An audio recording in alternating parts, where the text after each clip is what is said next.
मेरी तरफ से तमाम सुनने देखने वालों को अस्सलाम वालेकुम आदाब। आज यहाँ पतनाजी में पतनाजी के लोगों के लिए, पंचायत पतनाजी ए के लोगों के लिए एक तारीखी दिन है। जिस दिन का इंतज़ार हमें 3 साल से था, वो दिन आज देखने को हमको मिला है। ये पतनाजी सुरंगा रोड जो 3 साल पहले सेंक्शन हुई थी, लेकिन इसका काम शुरू नहीं होता था। बहुत सारी अड़चनें, बहुत सारी प्रॉब्लम्स, बहुत सारे इश्यूज़ बीच में आते थे, तो इसका हम काम शुरू नहीं कर पाते थे। अल्हम्दुलिल्लाह आज वो दिन है कि आज हमने यहाँ इस रोड का काम शुरू किया है। मेरी तरफ से सुरंगा, बहुआरा, बंजर ये रोड आहिस्ता आहिस्ता बुरदार और डाला को भी टच करेगी इंशाल्लाह। इन तमाम बस्तियों को दिल की मैं गहराई से मुबारकबाद पेश करता हूँ कि शायद उनकी तलब, उनकी तड़प, उनकी कोशिश, उनकी मेहनत थी तो हम इसको कर पाए। और उसके साथ साथ फिर मैं शुक्रिया अदा करना चाहूँगा यहाँ ज़मींदारों का, जिन्होंने अपनी मलकियती ज़मीन दी। यहाँ ज़मीन कोई किसी को राज़ी कब्र के लिए देने के लिए राज़ी नहीं है, और आज की डेट में रोड के लिए ज़मीन देना और फ्री ऑफ कॉस्ट देना, मैं सबसे बड़ा शुक्रिया अदा करता हूँ इन लोगों का, जिन लोगों ने यहाँ ज़मीन प्रोवाइड की। वो यहाँ टेक अप पॉइंट से लेकर जितनी भी इसमें मलकियत आएगी सब लोगों का, और खसूसी टेक अप पॉइंट में जो है यहाँ मैंने बोला कि कब्र के लिए ज़मीन देने के लिए कोई तैयार नहीं है, तो इन लोगों को मैं दिल की मैं गहराई से मुबारकबाद पेश करता हूँ और इनका शुक्रिया भी अदा करता हूँ, क्योंकि हम लोगों ने इनको काफ़ी मजबूर किया। और फिर ज़्यादा शुक्रिया ये अदा करता हूँ और एहसास है मुझे इस चीज़ का कि इस तरीके से अगर शायद मुझे भी ज़मीन होती शायद नहीं देता। इन लोगों ने कुर्बानी दी, इनको मुबारकबाद पेश करता हूँ। फिर हमारा भी एहसास रखते हैं, लिहाज करते हैं, शायद मानते नहीं मानते, लेकिन लिहाज में आके फंस के तो मान ही जाते हैं, तो मैं दिल को मैं गहराई से मुबारकबाद पेश करता हूँ। और इसके साथ साथ यहाँ हमारी बोंजा एडमिनिस्ट्रेशन जो है, उन्होंने काफ़ी कोशिश की। 2-3 बार वो आए यहाँ, 2-3 बार उन्होंने यहाँ सर्वे किया, कोशिश की, उनको भी मुबारकबाद पेश करते हुए उनका भी शुक्रिया अदा करता हूँ। और डिपार्टमेंट 2-3 बार यहाँ आया, उनकी भी काफ़ी कोशिश रही। मैं डिपार्टमेंट को भी यहाँ से आज की डेट में उनको भी दिल को मैं गहराई से मुबारकबाद पेश करते हुए उनका भी शुक्रिया अदा करता हूँ।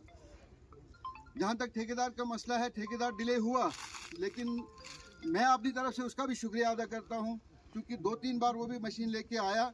और लेकिन यहाँ प्रॉब्लम ये थी कि अभी हमारे डिस्प्यूट ही चल रहे थे, तो वो काम कर नहीं पाए।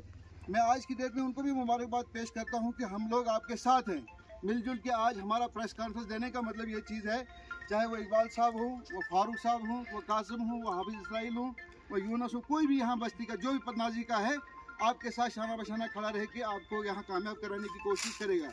लेकिन आपने भी ये हिम्मत अब रखनी है कि शुरू होता नहीं था तो आप पे कोई गिला नहीं था, और गिला करते भी नहीं हम, चूँकि हमारी कमज़ोरी थी, आपकी कोई कमज़ोरी अभी तक नहीं थी। लेकिन आज के बाद प्रोग्रेसिव काम करना आपका इखलाकी फ़र्ज़ और इखलाकी ज़रूरत के साथ साथ आपको काम करना होगा, और इस रोड को पाई तकमील पहुँचाना होगा, जिसमें हम फिर एक बार ऐसे ही जमा हो के आप लोगों का, चाहे वो डिपार्टमेंट हो, चाहे वो ठेकेदार हो, कोई भी हो, यहाँ की एडमिनिस्ट्रेशन हो, हम एक बार फिर उनका शुक्रिया अदा कर सके। मैं ज़्यादा वक्त न लेते हुए, इस रोड पे बहुत सारी कुर्बानियाँ हैं, लेकिन मैं कहता हूँ कि सबसे बड़ी कुर्बानी यहाँ के लोगों की है, जो लोग हमारे पीछे रहे। अगर ये पीछे नहीं रहते, ये हमें डंडा नहीं पकड़ते, तो शायद हम भी सो गए थे। मैं उन्हीं लोगों को मुबारक भी पेश करता हूँ और शुक्रिया भी अदा करता हूँ कि जिन लोग जो हमारे भी पीछे रहे और हमारी भी मजबूरी बनी आगे काम करने के लिए। और लास्ट पे फिर एक बार फिर शुक्रिया जो है, खासकर ज़मींदारों का ही मैं शुक्रिया अदा करूँगा, जिन्होंने ज़मीन दी, कलीजा चीर के हमको निकलना है और फ्री ऑफ कास्ट निकलना है। मैं मुबारकबाद पेश करते हुए इनका शुक्रिया अदा करता हूँ। और आने वाले कल के लिए तमाम लोगों से मेरी गुजारिश रहेगी, ये खाली पतनाजी का मसला नहीं है, ये हमारी पूरी इस बोंजा की रोड का मसला है। इस रोड के साथ हमने आगे एक DPR नई बनाई है, जिसके टेंडर होने जा रहे हैं। वो हमारा नागा तक जो रोड आएगा, नागा से इखवा 5.5 किलोमीटर रोड, इसके साथ हमने इसको कनेक्ट करना है। लिहाजा ये इशूज़ छोटे मोटे जो आगे की ज़मीनों के आएंगे, लोगों ने ये सोच के आगे चलना है कि आने वाले कल में ये रोड जो फ़ायदा हमको दे सकता है, कोई दूसरी तीसरी चीज़ नहीं दे सकती है। लिहाजा डेवलपमेंट का वाहिद रास्ता जो है, 2 ही हैं, एक एजुकेशन है और दूसरा रोड है। एजुकेशन को भी साथ है। हमारी हायर सेकेंडरी फंसी थी यहाँ ऐसी जगह पे जहाँ रोड ही नहीं था, जहाँ हमारे बच्चे आ ही नहीं पाते थे, आते भी थे तो बड़ी परेशानियाँ होती थी। लिहाजा इस रोड को हमने कामयाब, इसी नहीं अगर यहाँ और भी कोई रोड आए, हमने मिलजुल के कोशिश करनी है कि रोडों को यहाँ बनाना है, क्योंकि रोडों के साथ साथ डेवलपमेंट होती है, और रोड आए तो एजुकेशन को भी तरक्की मिलती है। लिहाजा मैं इन्हीं अल्फाज से रुखसत होते हुए आप सब लोगों का शुक्रिया अदा करता हूँ और आपको मुबारकबाद पेश करता हूँ। बहुत बहुत शुक्रिया।